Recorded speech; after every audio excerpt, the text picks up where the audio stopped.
Reconstruction of the V&T Railroad to order. It's Thursday, 30 January at 1:05. Let's all rise and do the Pledge of Allegiance, please. Pledge allegiance to the flag of the United States of America, and to the republic for which it stands, one nation, under God, indivisible, with liberty and justice for all.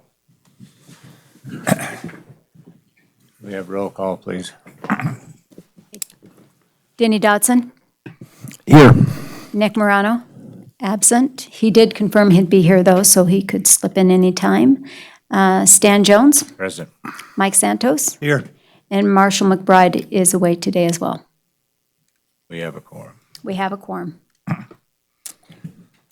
Okay, for possible action, approval of the agenda, please. Before we discuss the agenda, we're going to table item number 6. Can I have a motion?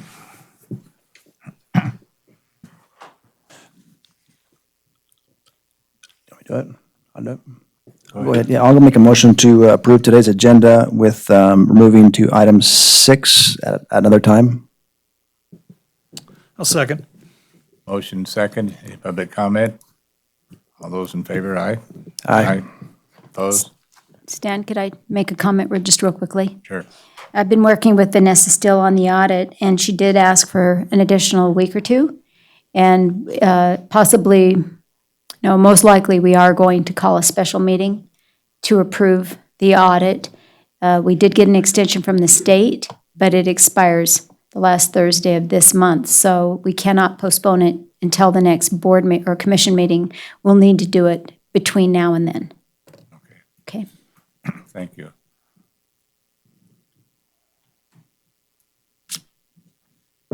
Item number 4 for possible action, approval of meeting for minutes October 31st. I'll make a motion that we approve the minutes as presented for October 31st, 2019. And I'll second that. Motion made and second. Any public comment? All those in favor? Aye. Approved. Number 5 for discussion and possible action, the financial report. Okay, Commissioners, Hugh Gallagher is not here today, and I've spoken with a couple of you, or all of you are aware, that Hugh has retired. So we are going to move forward. I'll discuss the financials today. What I have in front of you today is just basically the revenue, and I've compiled all of the revenue for 2020, and that's beginning July 1st through December 31st. This is unaudited, as this was just a compilation of what Story County had, and then, of course, what we had. Can you please go drop that and give that to... So overall, our expenses are at $910,479. Our budget allotted us $1,457,425. As far as budget versus actual, we're looking at $546,945. Now, what's not here is our revenue. So as far as our budget versus actual, what I have today for you are just our expenses. Our revenue portion of it, we are still compiling, but I did do a rough estimate looking at $1,183,861, and that is after reconciling our bank statements and checking with Story County to see what they had for us in their account.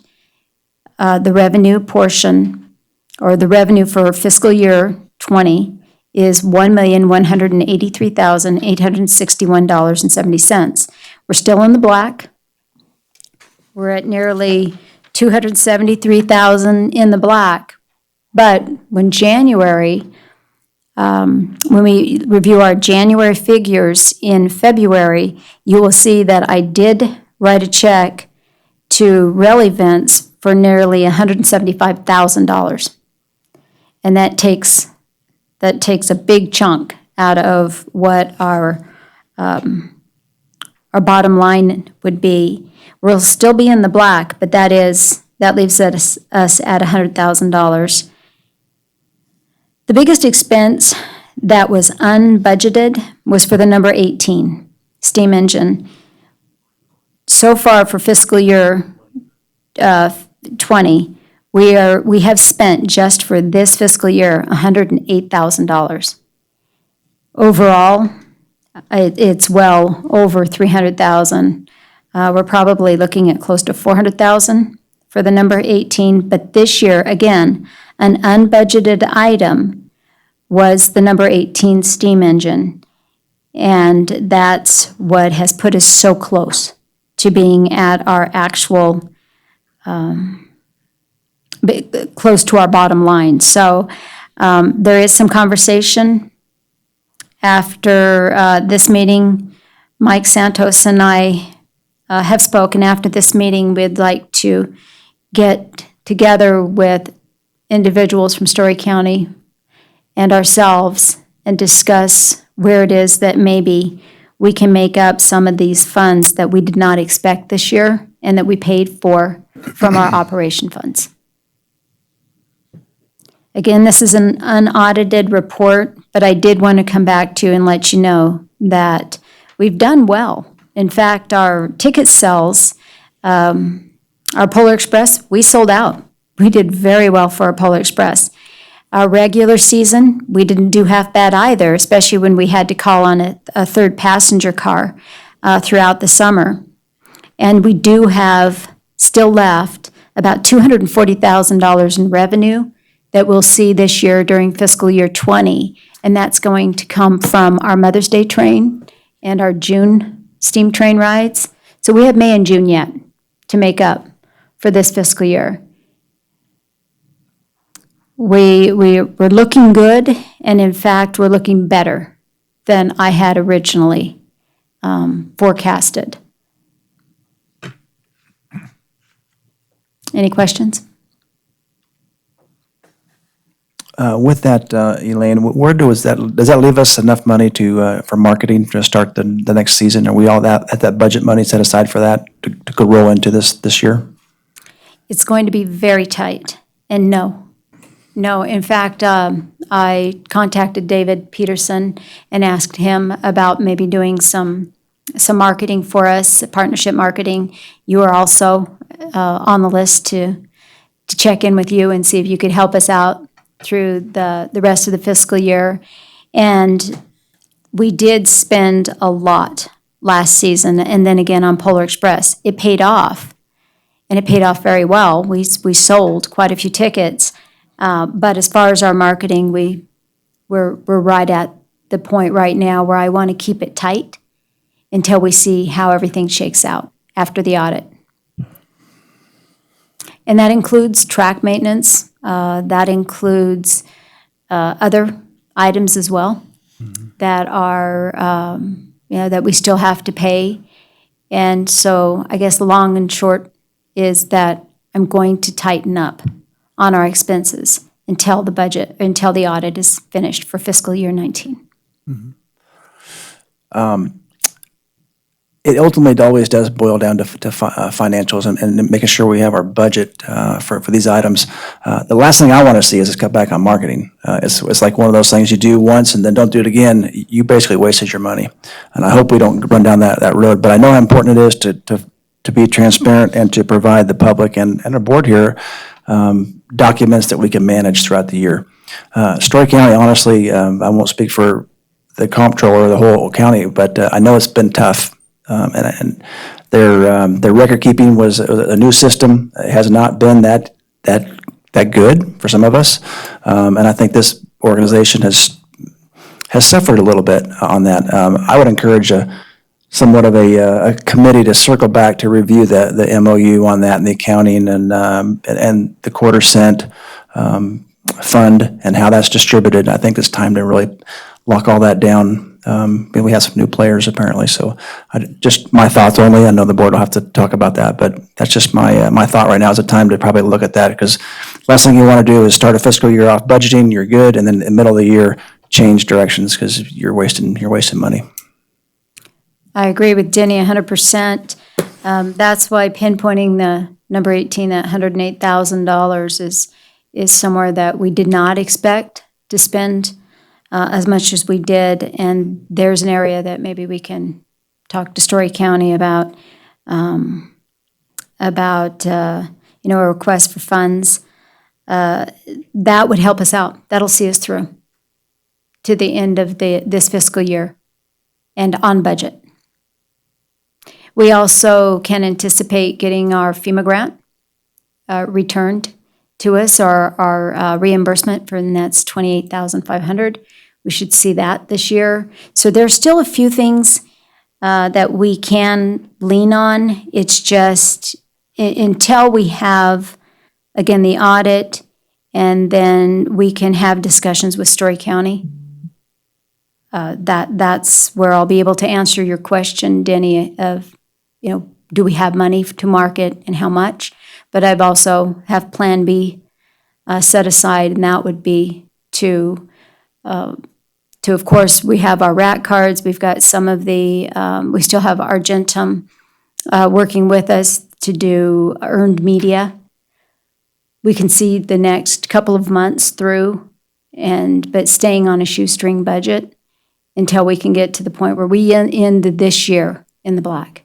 And that's my goal. Any comments? Typically, when do we start marketing for the season in the past, Elaine? In the past, the latest we've gone, April. April, we have the Mother's Day train.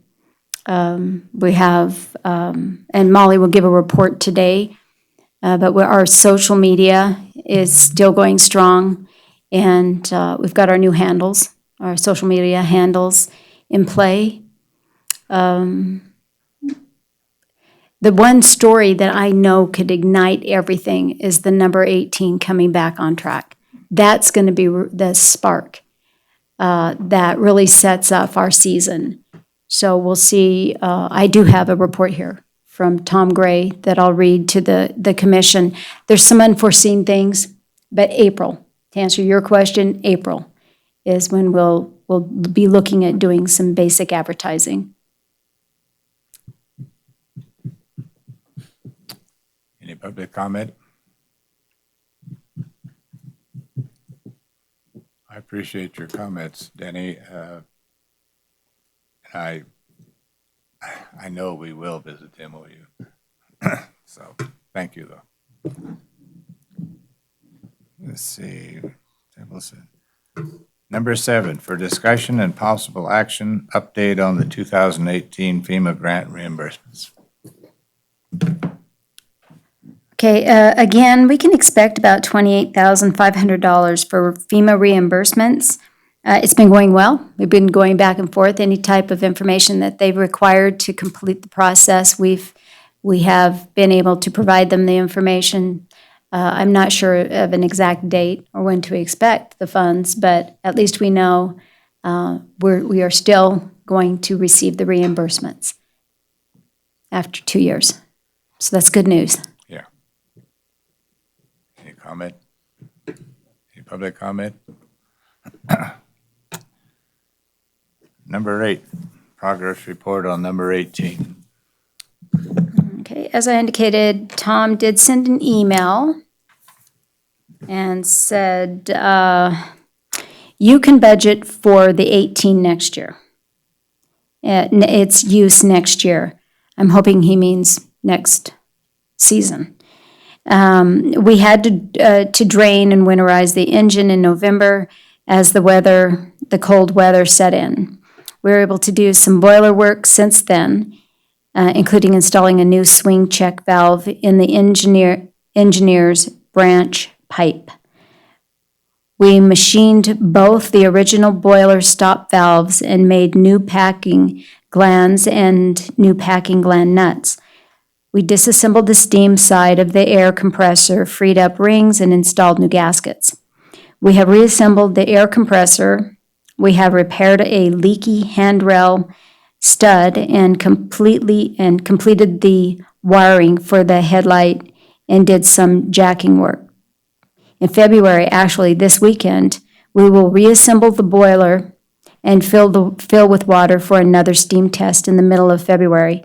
At this time, we do an orifice test of the air compressor and set the safety valves. I don't anticipate problems, but this will give us time to deal with whatever issues come up.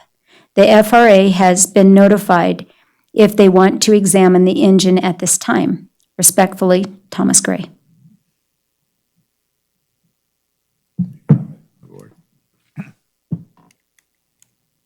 So what is the date that we would like to have the engine available for photo shoots? Is that before our first run? Ideally, before our What- first what run, date because are we we'd like looking to at? use it in our marketing. So what date are we talking about? If we start our marketing in April, It would depend on budget and photographer availability. Unfortunately, I don't, in a perfect world, I would love to have it in March at the latest. But I don't have the rest of the answer, unfortunately, yet. okay, and we also have a partner that maybe can help us out with the photo shoot. Good afternoon, Chair Jones, fellow commissioners. Dave Peterson, Executive Director with Visit Carson City. Yeah, we are happy to assist. I'll lend Jess Wheel on my team to help with any photo shoot that we need to do, video. We're looking at also bringing in a drone operator as well, so we could do some drone footage, because we certainly would like to be able to use that footage on our website and in our marketing materials. So you have our full support on that, if it's March or if it's April, whenever you need it, we're here. Thank you, Dave. I really appreciate that. Well, my point, what I'm leading to is, let's give Tom a date. I mean, we'll give him February and March. That's reasonable. But do we want it 15 April? We want it available by 15, whatever date. Let's give him a date. Yes, Stan, just real quick, I believe, although I haven't specifically heard, I think Tom is planning to do a photo shoot in about 3 weeks, and utilize our track in which he typically does. I believe that's the case. That's why we need to get the ballast regulator out of Scales, so he could utilize that as a runaround track and storage facility. So I assume he's firing up the 29 and whatever else. Whether you could coordinate that and get the 18 in there also, that would be good. As you are aware, obviously, once you fire the engine up, it's not free. There's costs to get it filled up, warmed up, dewinterized, and run, so. Thank you, Ken. Yes, and that is something that I was told that they could possibly be using the 18 for that photo shoot. And so that being said, that might expedite getting it back out and on the tracks. I did stop by and took a look at it, and it looks like there's been some additional work, and it has been painted. They're waiting to stencil the new name on the side of it, but it is, from what I was told, but not by Tom directly, but his crew, that it would be used in this photo shoot, which is a commercial. And they call it a photo shoot, but then I've heard it called a commercial, so I didn't know if it was something that, he was doing for his own marketing. But they've also did some work on a caboose, another car. There was some Western Pacific type of freight train units that were being brought out for it. So it could be a commercial of some sort. And but that's, if we could get a date certain, I will go and see him. And again, if anybody here on the board or anyone else would like to come and actually tour and see the 18, I think Tom would appreciate that. It's quite impressive. And it's got to be near completion.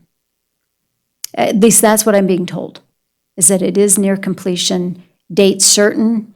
or a date that we would like to have it back, we haven't really gone to him and said, look, this is a date we need it by this date. I think it's time we do that. Any comment? Any public comment? Thank you. Number 9, for discussion only, update on the proposed rail bike operation and formulation of Carson Canyon Rail Bike Committee. Okay, rail bike update. So back in October, well, I should say earlier than that, in the early fall, we approved some monies to have some wheels made for us to put on a prototype that Jim Adamski made for us. He's the gentleman down in Northern California that's putting a prototype together for us. The prototype is built. The wheels were ordered and they were delivered right around the middle part of October. However, the stiffeners that we needed to keep those wheels stable on that bike didn't work with the particular wheels, so we're kind of back to square one with the wheels. We've come up with a couple of different options. One's out of Oregon and the other's out of France. I think they're leaning more towards the wheels in France. They're just they're a better wheel, a little more stable. I think they're more compatible with the wheel stabilizers that they need. And so once we get that going, Jim's going to come up and we're going to get the bike on the track and get it tested to see if it's something that'll work on our tracks. The other two things with that being said are the other issue is the motor on that. There's a couple of different options on motors. Because of the grade that we have coming out of the canyon, he's had to do some research on that and had to look at some options other than what they use down in at the skunk train. For funding of these bikes, now the bikes themselves, depending on the wheel sets that we get, one with the French wheel set, it's a little cheaper. It comes out at $4,043.65. With the Oregon wheel set, it's $4,290 and some change. As far as the funding for these bikes, we're applying for a grant through the state to help us with the funding, and we're also looking at some partnerships on the bikes and maybe even some sponsorships. So I know with money's being tight right now, I want to keep moving forward. So we're looking at some alternative ways to fund the bikes so that it's not such a hit on the commission. And so as we get those in and as we come up with some ideas, I'll report back to you guys and let you know what we come up with.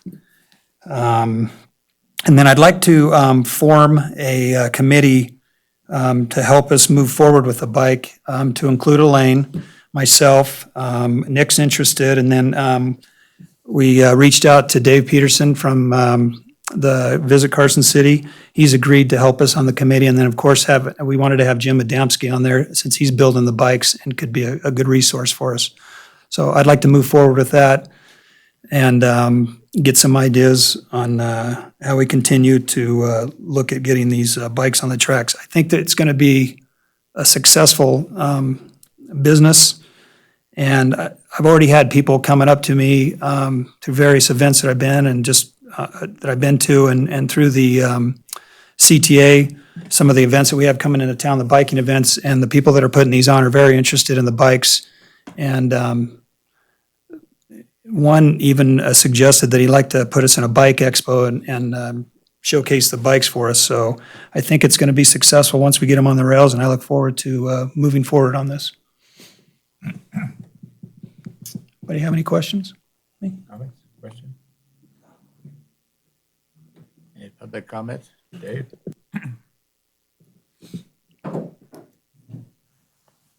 Thank you, Chair Jones. Yeah, I really do feel quite strongly about these rail bikes. As Mike mentioned, some of our event partners are super excited, especially with our biking events. In addition, we were at NTA last fall, which is the National Tour Association, an appointment show, and we were talking with motor coach operators, and we floated this idea of potentially having rail bikes, and they're all about it as far as bringing motor coaches in and adding that into the product, into the itinerary as well. So happy to sit on a committee as well, but we're fully behind the rail bike concept. So you've got the Visit Carson City support on that front as well. We'll do everything we can to market the heck out of them. So thank you. Thank you, Dave. Any other comment? Okay, for discussion only, marketing update by Argentum. Ollie?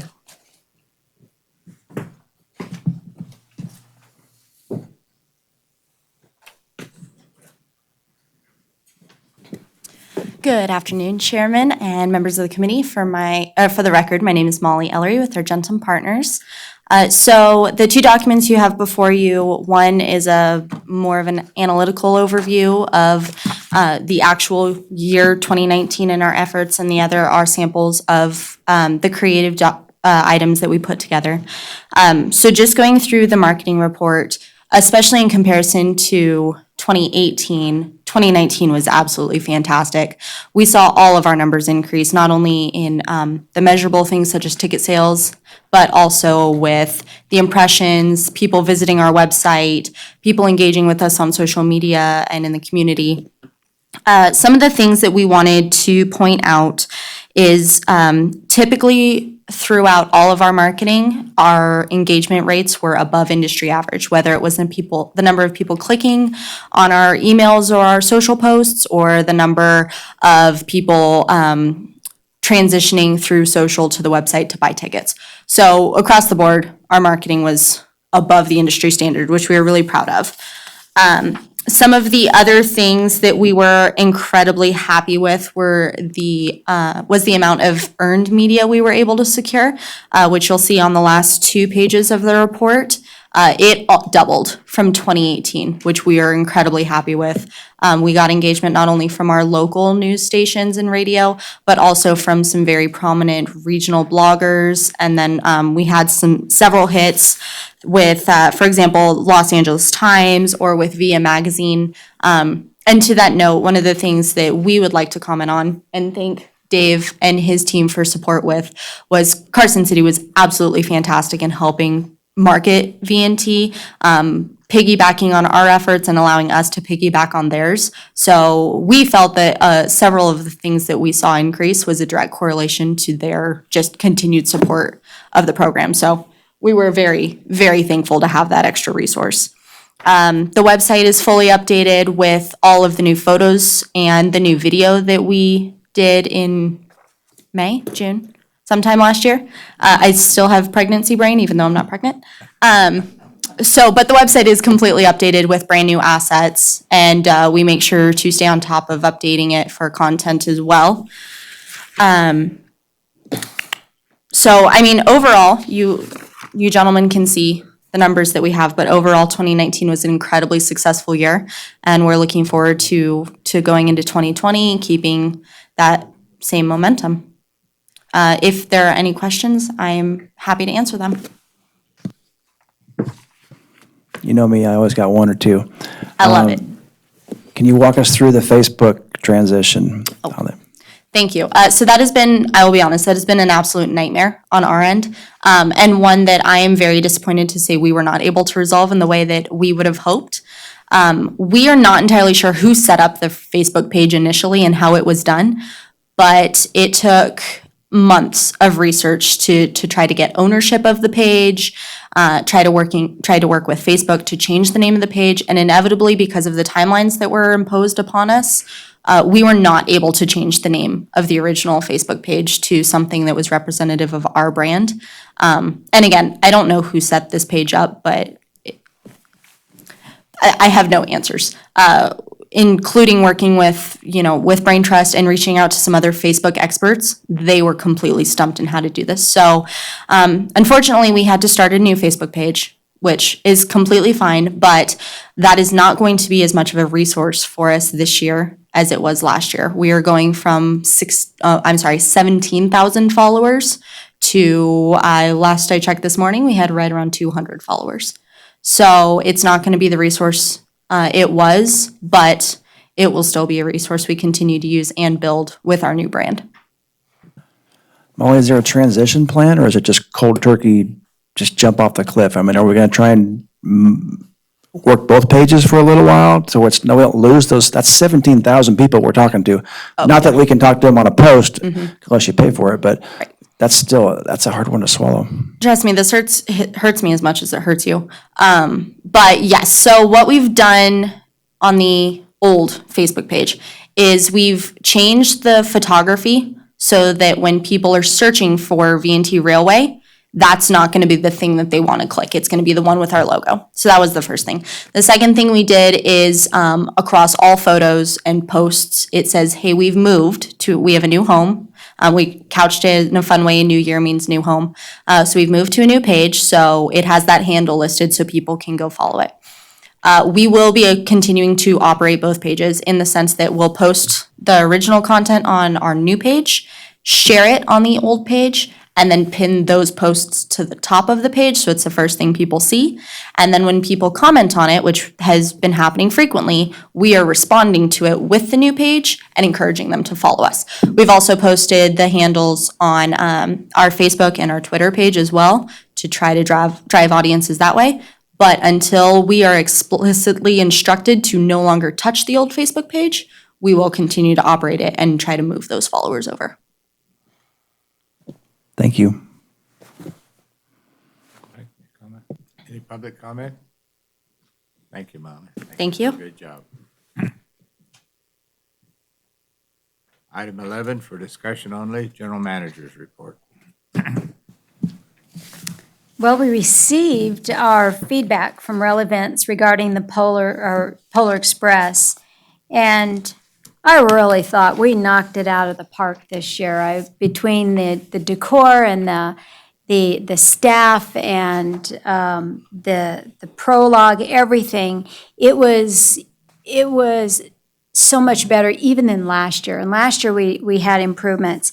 I was only disappointed with the report, and we've yet to speak with them, not because we got any bad marks, but that we weren't recognized for all of the improvements. I did have an opportunity to ride the Polar Express in New Orleans right after Christmas. And I can tell you, we are, we're quite an event. And our North Pole is fabulous. The atmosphere is fabulous. Got a killer staff. And it was quite a year for us. It just reading this report, which basically we did everything right, according to this report, if you're looking at it. The only suggestion was that we put more spotlights on our prologue stage. But the event itself deserved more recognition, in our opinion. And it's just not my opinion. It was all of us together reviewing this report going, man, didn't he see this? Didn't he see that? Just the streetscape when you first walked up to the event was it was beautiful, just absolutely beautiful. So when we have our online discussion or our telephone conference call with relevance, we're going to call them on it and say, look, did you see this? Did you recognize this? Probably another good point was we got A+ on our hot chocolate, and that's a pretty big deal, you guys. So the overall, the report, is good. In our opinion, it could have been better. And so I'll let you know after we have the discussion with relevance. But this was a great season. We sold every ticket. And we didn't lose money on even cancellations because we converted those into gift certificates. And that's what set us way above last year. Last year, we were even doing 2-for-1s for our Thursdays, trying to get people to buy tickets. And the marketing that Argentum did, it all paid off. We had people just begging for tickets. It was sad that we had to turn so many people away. And we tried a matinee train on Christmas Eve and went a little early, but the North Pole just doesn't look the same when there's, that's in the daylight than it does when the lights are on and it's evening. But we pulled out all the stops this year, and even our gift shop. We did about $9,000 more than last year in the gift shop. It was a good year, very good year. And that's about it. Question on a poll.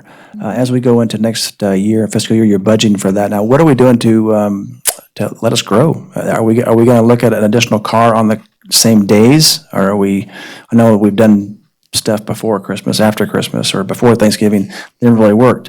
But it seems like adding cars is the most common sense thing to do. Is that a possibility? Well, that's a great question. And the conversation with Tom's staff and ourselves has been, can we get the Jersey Lil? The Jersey Lil itself could be a huge revenue increase. And that would, our VIP trains sell out first and very quickly. And so that being said, there's a train schedule that we call our premium trains, which are a week before Christmas. And we've decided to do deluxe options and run them all through the Polar Express season. So we'll have our coach cars, our deluxe cars, and then our VIP cars. If we don't have the Jersey Lil, even, this will help us increase the experience and maybe the revenue, but extra people in seats and having more capacity, we have to have another car. Otherwise, we do run extra days the week of Christmas. So we have an extra train. This next season, we'll have one extra day for a season. This last season, we actually lost a day from the year before, but still we beat the numbers. It's either an additional car or an additional day. And we could run Wednesday, Thursday, Friday, but if the kids aren't out of school, that hasn't worked. But Denny, yes, it's the extra passenger car. That's the answer to adding more capacity. We could definitely handle it. Thank you. Any public comment? Item 12, Mr. Dorr, Engineers Report. Thank you, Molly. Thank you, Molly and team.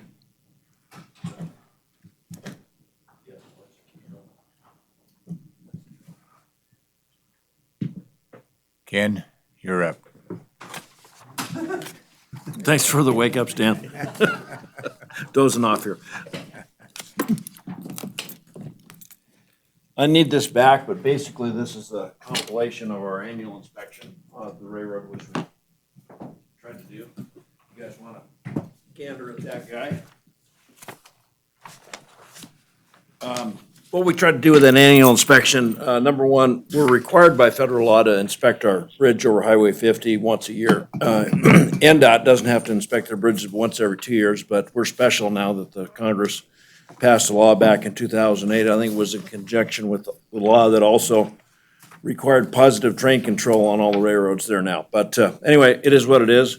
What we also do besides the bridge, we look at the tunnel, we look at the culverts, road crossing signs, slopes, embankments, retaining walls. And the whole point of that is to try to, I guess, if we don't force ourselves to look at it once a year, then how do you know what's going to need maintenance going forward? Most of the minor stuff is, we can just address, but is there some item there that's going to trigger where we need to get right after it? So the good thing on the Highway 50 bridge, again, we did a bunch of painting on the superstructure last year. Overall, it's in good shape. There's some little minor work that needs to be done. Nothing of emergency. So we'll try to schedule that for this year. Where we're at right now, we're obviously, as far as track maintenance and facility maintenance, pretty well shut down. Gabe's doing a little bit of work here in January. He had to move the ballast regulator, so down from scales, so I think he did a little bit of ballast regulating work. But there's not a whole lot that's scheduled for now up until we get going with the season. A few items that we asked Gabe to do is do some joint grinding and welding. We like to do that when we don't have a fire season around, but typically there's some maintenance work that needs to be done on those. A couple days worth of work there. there may be a couple other items here and there, until we get going with the regular season. One of the things I think you have copies of, is a maintenance away summary of costs. Hey, And Ken? we've been preparing these for the last couple of years. And this last year, Excuse me, actually. Ken? What's I that? just need to let the commission know, it's on the back of your board packet, in the stapled packet. Okay, go Okay, ahead, thanks, sorry about Elaine. that. Basically, if you get down to the bottom line, we're about $86,500 is what we spent this year, which is actually quite a bit less than we normally do. It normally runs over 100,000.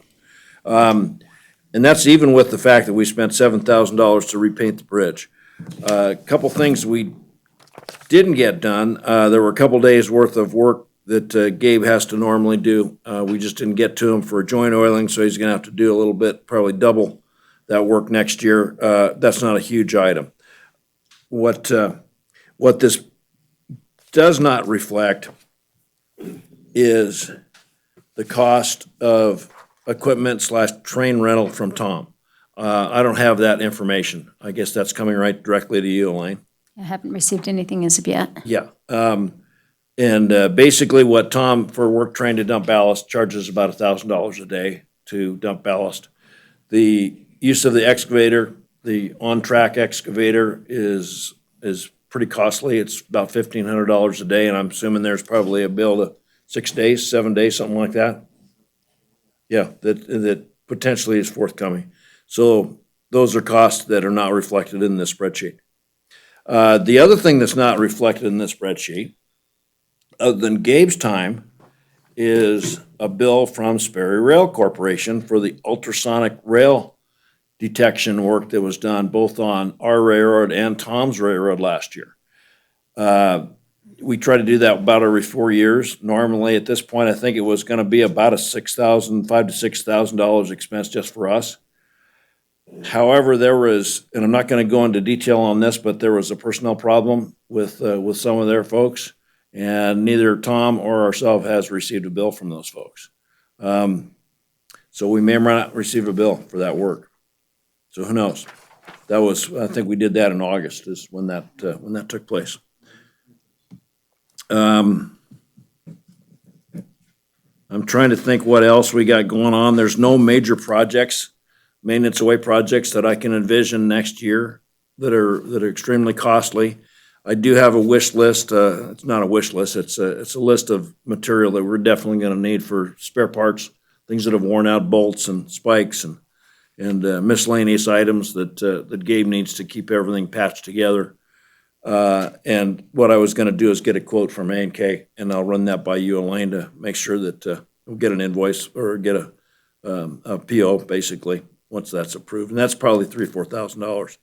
Not something that we have to panic on, but it's good to have a part when you need it, and to not have a part than not have a part when you need it there. That's really about it, I think, at this point. Again, the annual inspection. One other item, there's also a spreadsheet I got from Gabe, and I always bug him to keep a written record in addition to his invoices of the work that he does over and above his everyday inspections and minor maintenance work. So that's what this spreadsheet basically indicates. And it relates to some of the bills that he's been preparing, and gives us I think it's a good tool both for him and for Gabe to keep track of what work was actually accomplished. For those that say he doesn't do anything, we got a record to say he actually does. So that's really about it for me. You commented on your bridge sealant. How often does that need to be done? We have not done that at all. Kent commented on basically resealing the concrete abutments and wing walls. Probably a good time to consider it. It was constructed in 2009. So it's lasted 10 years. That might be an item that we need to take a look at again. Okay. Thank you.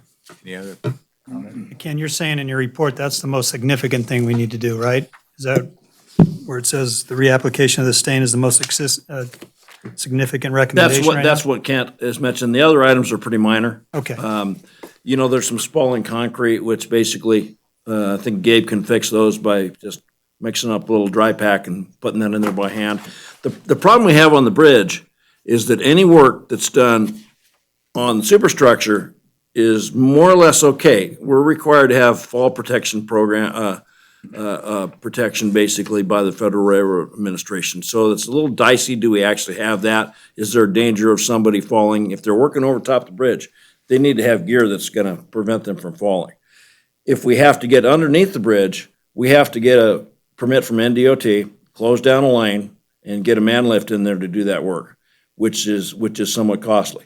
For example, if we need to change light bulbs, that's what has to happen before we can change any light bulbs under the bridge. Now, previously, we had a interlocal agreement with Carson City to utilize their signal forces. I don't believe that is currently in place anymore, but so we'll have to go ahead and contract to have that work done, which is a shame because Carson City did it for us really cheaply. Contractor's not going to be so cheap. Then I had one more question on your 2019 maintenance schedule you had in the book here. Are you going to follow that for this year? Is that, you just going to kind of, The idea is to go through those items of each one and pick out what needs to be done. You're never going to get everything taken care of, and there's always other things that come up. But we want to make sure we don't miss anything that is major, or if something can be repaired now before it becomes major. But that's basically a guideline for, yeah, this is the work we'd like to, our goal is to accomplish the following year. Are we going to get them all done?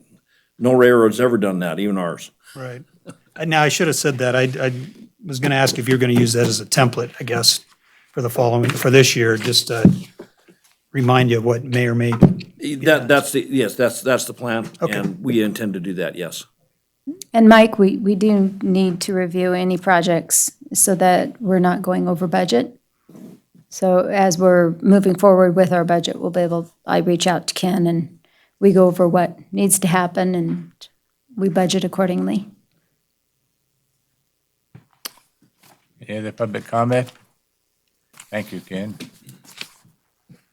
Item 13, the attorney report. I'll be very brief. It's been so quiet, which I think is a tribute to good management. Just the usual routine stuff of reviewing the agenda and minutes, and but nothing unusual has gone on in the last month or two. Hey, Mike, did you hit your button? Your green button? There you go.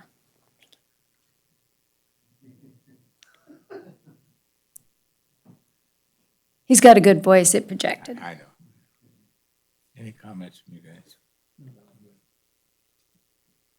Keep up the good work. Hey, Stan, I want to thank Mike because we did have a couple incidences this year that were kind of new to us, and Ken as well, and we were able to work together, and it took a lot of the anxiety off of me to know that we had Ken and we had Mike. He's the first person I call when we have an issue. Thank you. You're welcome.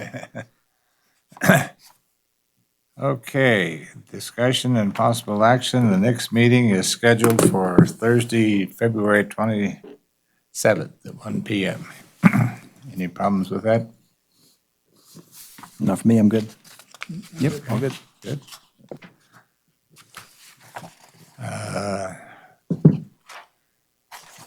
Let's go to, Pardon me, Mr. Chair. Would that be within the exception of potential meeting to review the audit? You're correct. Okay, We will have a special meeting. Right. Sometime in Right. February. thank you. Commissioners' comments. Jenny? nothing really. Just a lot of new things up in Virginia City we're working on. Obviously, the freight depot is the biggest thing that probably pertains to this commission. I know that we're looking at improving the, weather permitted, the parking lot area. That's an addition of about 200 parking spots there in the middle of town. That's quite a big deal for us. And then, obviously most likely do a structures report for that building. And then from there, understand what we need to do, what we want to accomplish. It'll be somewhat of a convention space, if you will, which will fit in Virginia City very nicely. Because right now, our biggest property is Piper's, and we can only seat maybe 250 in there, certain ways, but this will be a very nice addition to Virginia City, and maybe someday there'll be a train parked out front, so. Thank you. Thank you. Any comments? The only comments I have is I look forward to seeing the audit finalized so that we can move on and start planning for our year. And I'd also like to thank Dave Peterson and his staff from the CTA for stepping up and helping us with some of the things that we have coming up. So thanks, Dave. Yeah, and I echo that comment, Dave. We do appreciate your input and support. I want to thank Elaine and her staff. I know they've had to do a lot of extra accounting work, which isn't in their scope of their work, but sometimes you have to do that. I think overall we had a great year, and I'm looking forward to this year and moving forward. With that, I'll entertain a motion. Make a motion to adjourn. I will second that motion.